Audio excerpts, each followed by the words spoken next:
Graça e paz, meus amados irmãos, meus amigos, caríssimos colegas.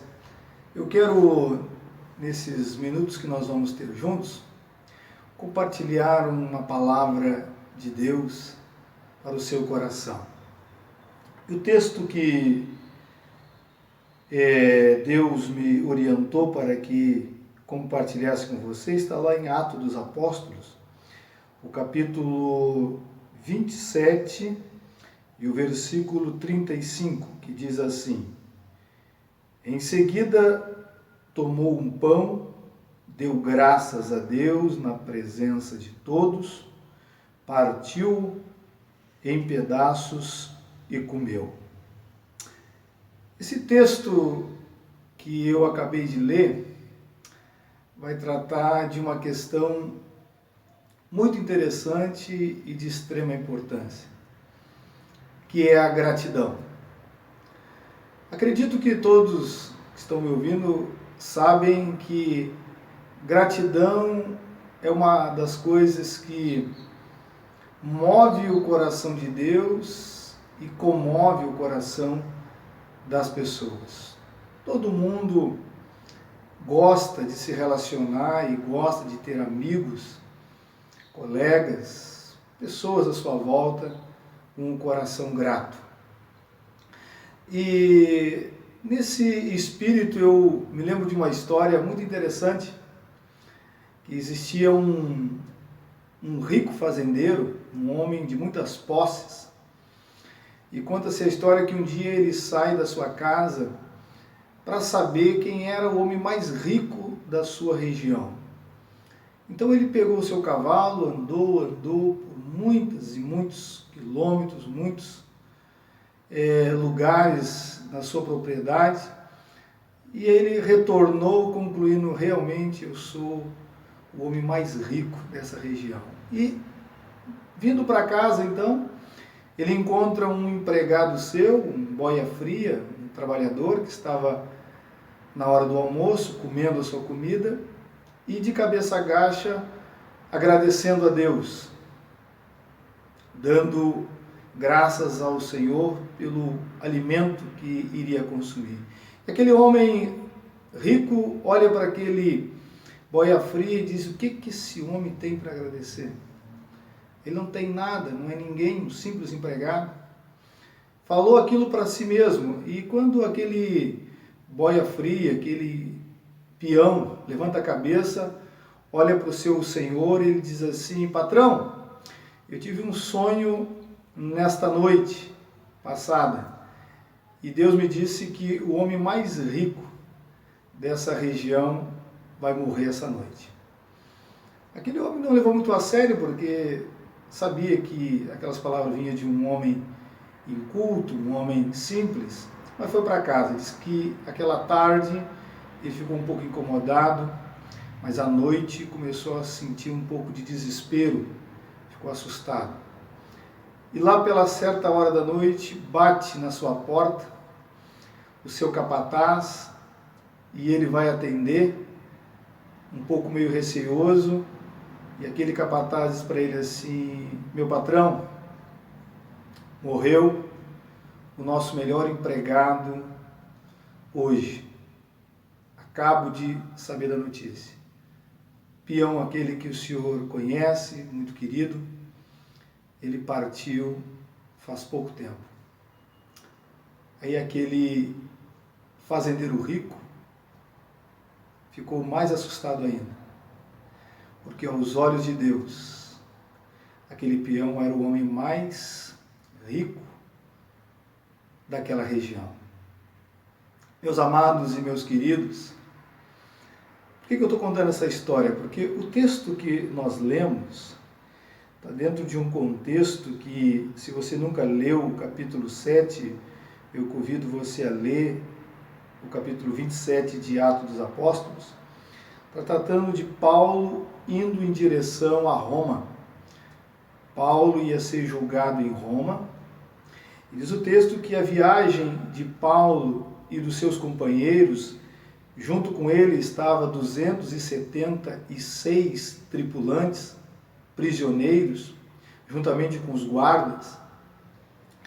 E diz que essa viagem foi muito perigosa, tribulada, porque nós ficamos sabendo, que é relatado pelo evangelista Lucas, o médico amado, que na tempestade, no vendaval, naquela tribulação, eles ficaram em alto mar 2 semanas. 2 semanas. Nós não sabemos com clareza quanto tempo durou essa viagem, se foi 1 mês, 2 meses, mas sabemos que 14 dias foi dias de chuva, de vento e de tempestade. E o apóstolo Paulo, aqui nesse texto, sabia que aquele barco ia naufragar. Sabia que não teria outra maneira de terminar aquela viagem sem que aquele barco afundasse, porque Deus tinha falado para ele sobre isso. Mas Deus orientou ele a algo muito interessante, diz: olha, se todos seguirem as tuas instruções, as instruções que eu der a você, ninguém vai morrer, todos sairão vivos dessa embarcação. E foi o que aconteceu, fato realmente, ninguém morreu, nenhum soldado. Os 276 tripulantes saíram vivos dessa questão. E o barco realmente naufragou, o barco realmente se espedaçou. Mas o que me chama a atenção? Me chama a atenção é que eles estavam então 2 semanas, 14 dias, sendo surrados, né? Abatidos por aquela tribulação, por aquela tempestade. E o texto diz que Paulo então orienta a todos que deveriam comer alguma coisa, porque teriam que nadar até a margem da praia, de uma ilha, que assim iriam parar. E o texto diz que nesse momento Paulo então pega o pão na mão e agradece a Deus. Ele encontra em meio a tudo isso motivos de gratidão, agradecendo a Deus pelo alimento que eles iam comer. E diz o texto que todos ficaram observando aquilo. E depois que ele orou, ele partiu o pão e deu um pedaço para cada um. Vocês podem imaginar que teria que ter muito pão. Muito pão. Porque era 276 pessoas. Queridos, nós podemos até acreditar que houve uma multiplicação ali. Mas o que eu quero frisar é que gratidão não acontece só quando tudo está bem, tudo está fácil. Deve sim, em todos os momentos, nós sermos gratos. Gratos pelo alimento na mesa, gratos pela saúde, pela família, pelos amigos, pelas vitórias, mas também devemos ser gratos, mesmo quando estamos em meio a algumas ou várias tribulações, tempestades da vida. Porque, queridos, quando nós somos gratos, em alguns momentos sem ter grandes motivos, isso move e comove o coração de Deus e também das pessoas. As pessoas que estão à volta, elas ficam impressionadas com isso. Elas ficam admiradas. Como pode alguém nessa situação conseguir agradecer a Deus? Então a minha palavra para você, nesse momento, nesse dia, é que você tenha um coração cheio de gratidão.